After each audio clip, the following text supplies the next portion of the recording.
we have these iPhones and we also have these iPads.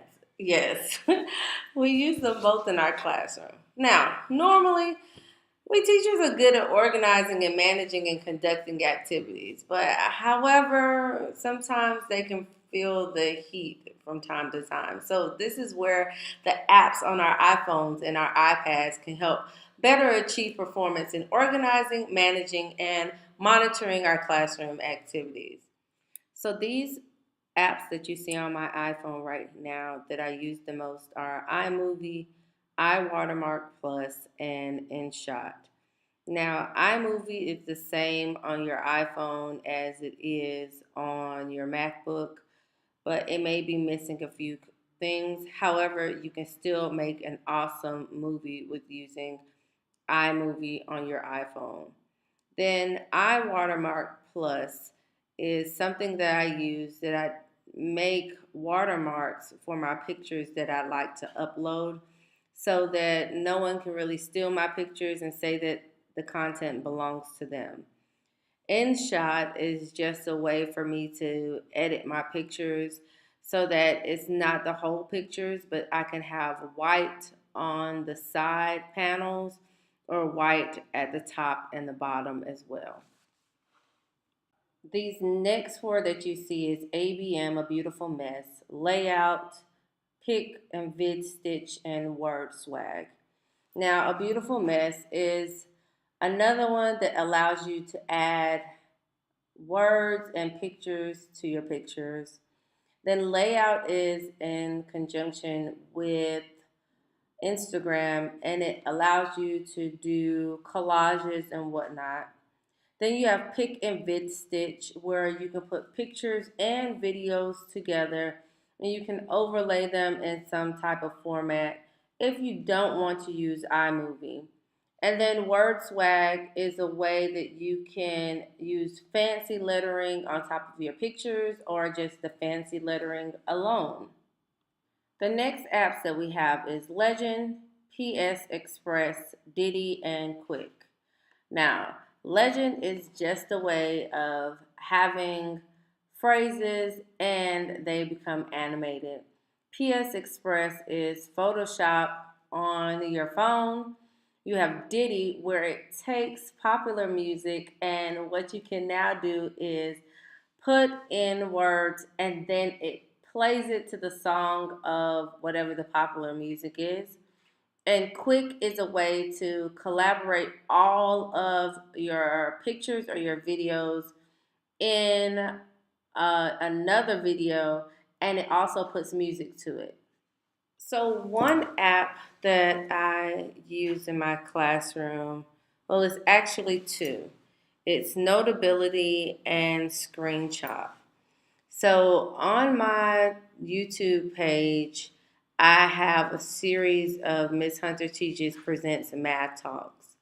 I started doing these math talks for my first grade parents in the Florida conference because they could not completely grasp the whole thing of Common Core math. So after every Monday or Tuesday after school, I would go and do a different math talk about something that we've done in class using the Common Core strategies. And my parents actually loved it. So one reason why I did it is because that if we had an assignment that I sent home, parents might not have understood what it was that we did in class, so they could actually watch the video and see how I taught it. Then not only that, if a child missed school, they could also watch the video from the days that they were absent so they could see what it is that we did in school. So I'm going to go to a part of it so you can see. And I think this one is one where I was introducing 10 frames to my students. So we're starting with the number 31. Angle. And as I tell the class, how many vertical lines do we need? We need 4 vertical lines. So 1, 2, 3, 4. And how many horizontal lines? 1 going across. So now we need to fill these up until we get to 31. 1, 2, 3, 4, 5, 6, 7, 8, 9, 10. So basically, that is what I did for my parents. I did a couple, giving them examples. Then I would give them a number and I would pause it to allow them to do it as well. So this was using Notability and Screenshot, sorry, and then putting it with Imovie.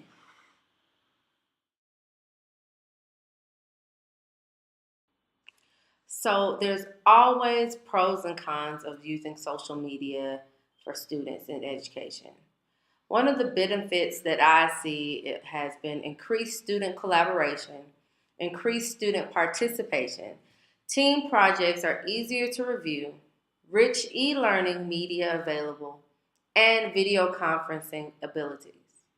Also, you have to remember with using social media, this also allows people all over the world to see what you are doing in your classroom, especially if you work in a small school. A lot of times in small schools, no one knows what it is that we're doing. This opens our classrooms for all to see all over the world what it is that we're doing in our classroom. And parents get a pleasure out of seeing what their kids are doing throughout the day. Now, some disadvantages of using social media in the classroom are students can get distracted from time to time. And this is usually at the middle school and high school level. There can also be a lack of control for inappropriate content. This is where rules and regulations for using social media in the classroom are set. And I know the particular schools where I've worked where kids have iPads and iPhones all the time, there were certain rules for them in the classroom. Also, students end up relying on social media for all contact.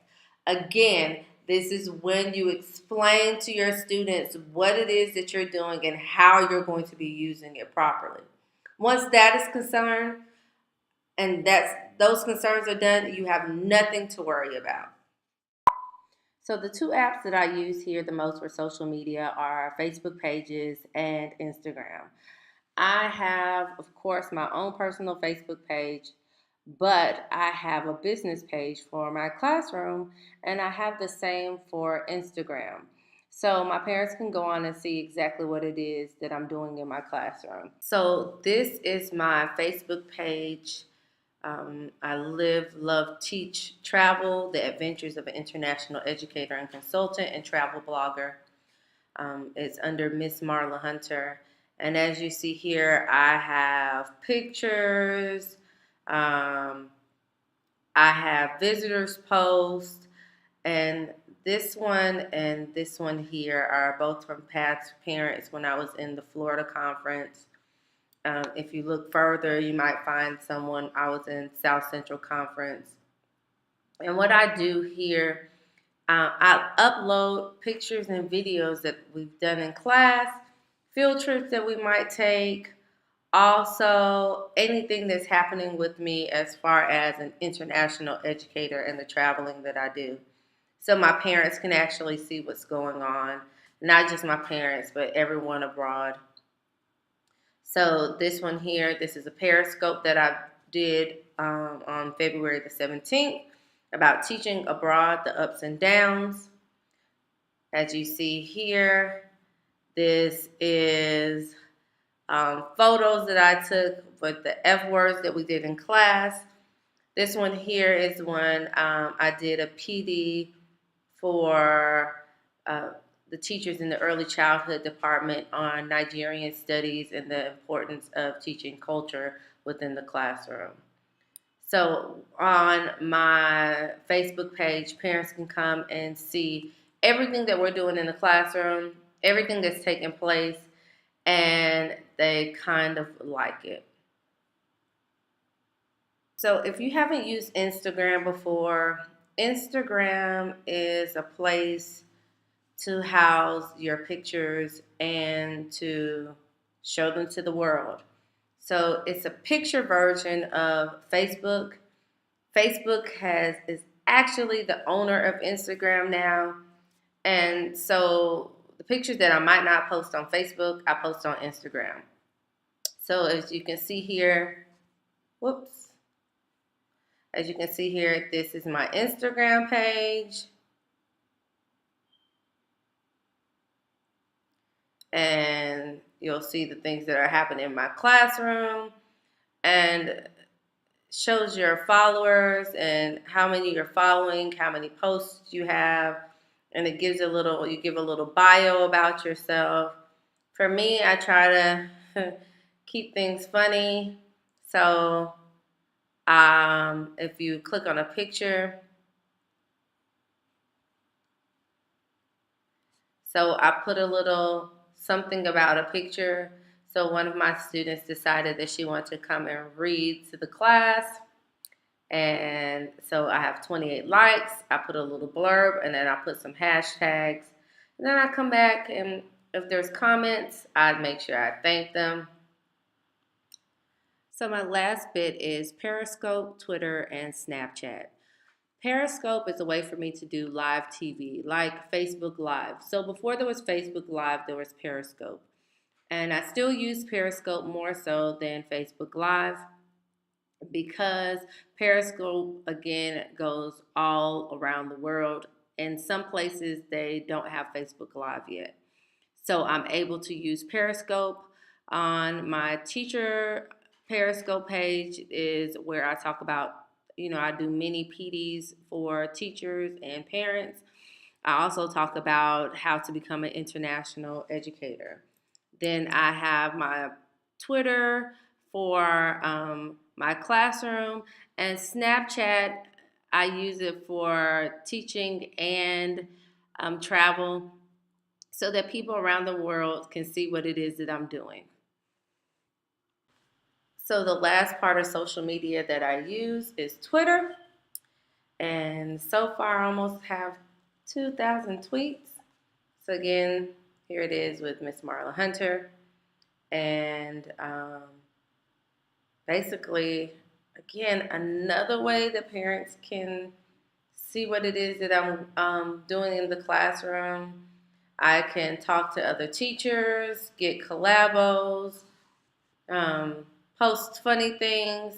The parents, again, I don't tell them that they have to follow all of them, but they do end up following the majority of what it is that I do. So again, my Periscope comes here, all of that.